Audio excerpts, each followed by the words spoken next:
In this episode, we focus on a communication skill that sits at the intersection of security, governance, and leadership, advising on the risks of non-compliance and non-conformity with business clarity. Non-compliance means failing to meet a legal or regulatory requirement that applies to the organization, while non-conformity often means failing to meet a required standard, policy, contract term, or internal control expectation. Beginners sometimes treat these as the same thing, but the difference matters because the consequences, enforcement mechanisms, and timelines can be very different. Advising with business clarity means translating these risks into language that decision-makers can understand, prioritize, and act on, without hiding behind vague warnings or technical jargon. It also means explaining risk in a way that supports decisions rather than causing panic, because leaders need to know what might happen, how likely it is, how bad it could be, and what can be done about it. The goal is not to scare people into compliance. The goal is to create shared understanding so the organization can choose responsibly and protect itself. A security manager who can explain compliance risk clearly helps the organization avoid avoidable harm, make smarter trade-offs, and maintain trust with regulators, partners, and customers. Before we continue, a quick note. This audio course is a companion to our course companion books. The first book is about the exam and provides detailed information on how to pass it best. The second book is a Kindle-only ebook that contains 1,000 flashcards that can be used on your mobile device or Kindle.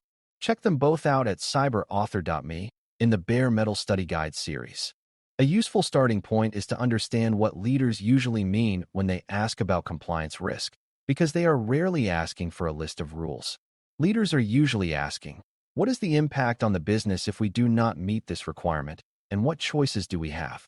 That impact can include financial penalties, legal action, operational restrictions, loss of certifications, contract termination, increased audit scrutiny, reputational damage, and loss of customer trust. Some impacts are direct, like a fine, while others are indirect, like a customer leaving because they no longer believe the organization handles data responsibly. Advising with business clarity means you connect the compliance gap to specific business outcomes, not just to abstract notions of being out of compliance. It also means being honest about uncertainty, because not every risk can be predicted with precision. Beginners should learn that the value of compliance advice is not in sounding authoritative. It is in being clear about what is known, what is likely, and what decisions must be made. The next step is distinguishing non-compliance from non-conformity in a practical way, because different problems require different responses. Non-compliance often involves external enforcement, such as regulators, courts, or government agencies, and consequences may be tied to legal timelines and reporting obligations. Non-conformity might involve failing an audit, breaching a contract, violating internal policy, or failing to meet an adopted standard, which may lead to certification loss, increased oversight, or contractual penalties. Both matter, but they often differ in urgency and in who can impose consequences. For example, a legal requirement may create immediate exposure if it is violated, while a standard requirement may create exposure during the next audit cycle, which still matters but offers different remediation timing. Advising with business clarity means you explain which category the issue falls into, who can enforce it, and what the likely enforcement pathways are. This helps leaders choose appropriate responses, such as immediate containment versus planned remediation.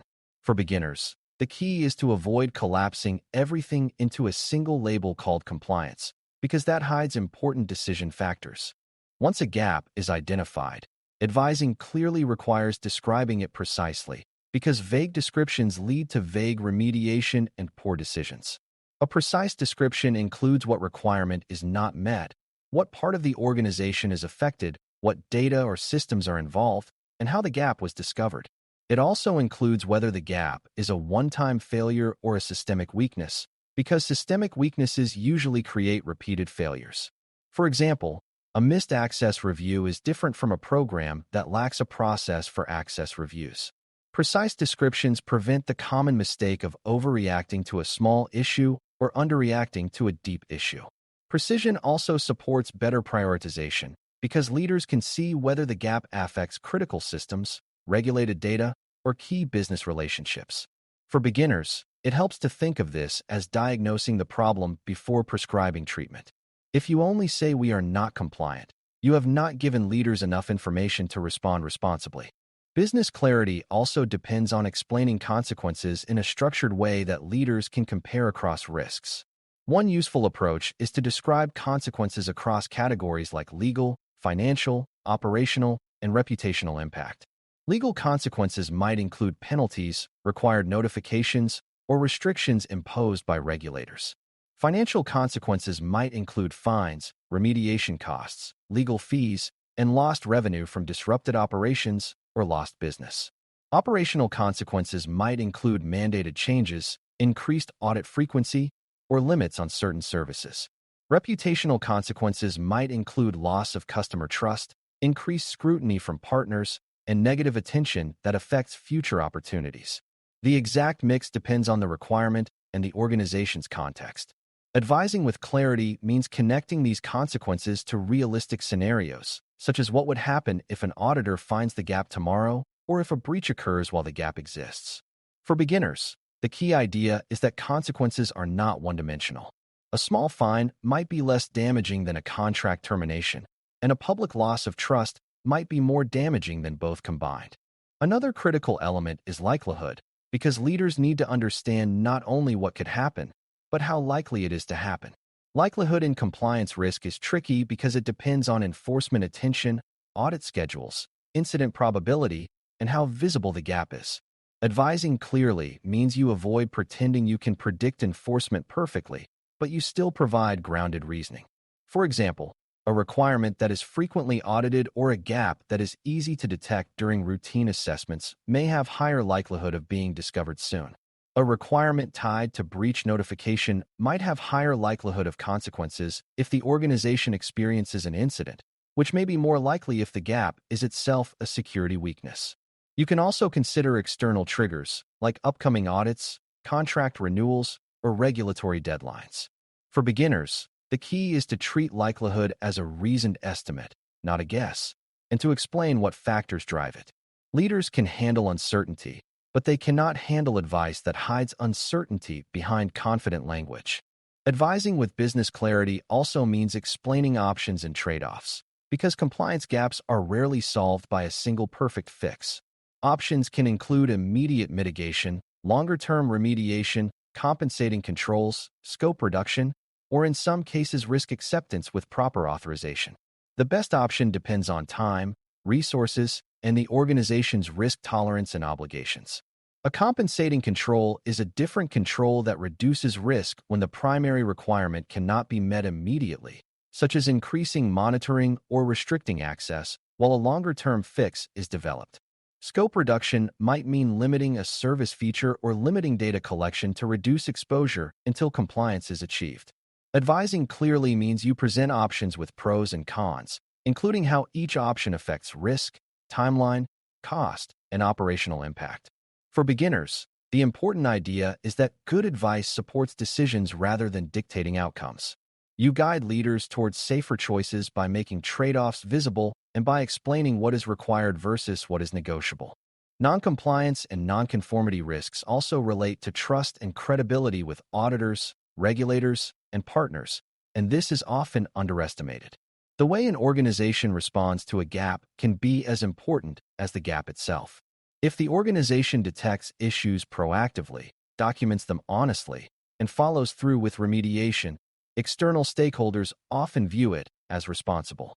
If the organization hides issues, provides inconsistent answers, or repeatedly fails to remediate, scrutiny increases and the organization's credibility declines. Advising with business clarity includes explaining this credibility effect because it influences long-term cost and oversight. For example, a single finding may be manageable, but repeated similar findings may lead to stricter audits or tougher contract terms. Beginners should learn that compliance is partly about demonstrated discipline. The organization is judged not only on whether it is perfect, but on whether it manages risk responsibly and consistently. A final element is the language you use, because language shapes decision-making and accountability. Overly technical language can make leaders feel forced to trust the advisor blindly, which is risky because it reduces informed decision-making. Overly alarmist language can trigger panic and uncoordinated action, which can create operational harm. Overly soft language can hide serious risk and delay necessary investment. Business clarity uses plain terms, clear scope, and concrete outcomes, and it avoids exaggeration. It also separates facts from judgments, such as stating what the requirement is, what is currently true, and what the likely consequences are, then stating recommended actions. This separation builds trust because leaders can see the reasoning behind the recommendation. For beginners, the key insight is that good compliance advice is a form of leadership. It helps the organization face reality, choose deliberately, and maintain integrity in how it meets obligations. Advising on risks of non-compliance and non-conformity with business clarity means translating obligations and gaps into decision-ready information. You distinguish external legal non-compliance from internal or contractual non-conformity because enforcement pathways and timelines differ. You describe gaps precisely, connect them to realistic business consequences across legal, financial, operational, and reputational categories, and provide a reasoned view of likelihood based on audit visibility and external triggers. You present options and trade-offs, including mitigation, remediation, compensating controls, and properly authorized risk acceptance when appropriate, so leaders can choose responsibly. You also explain the trust and credibility effect, because consistent detection and follow-through often reduce long-term scrutiny, while avoidance increases it. When your advice uses plain language, clear scope, and honest reasoning, it supports better decisions and helps the organization reduce risk in a way that is both compliant and operationally practical. Thanks for listening. For more audio courses, daily newsletters, and more, please visit baremetalcyber.com.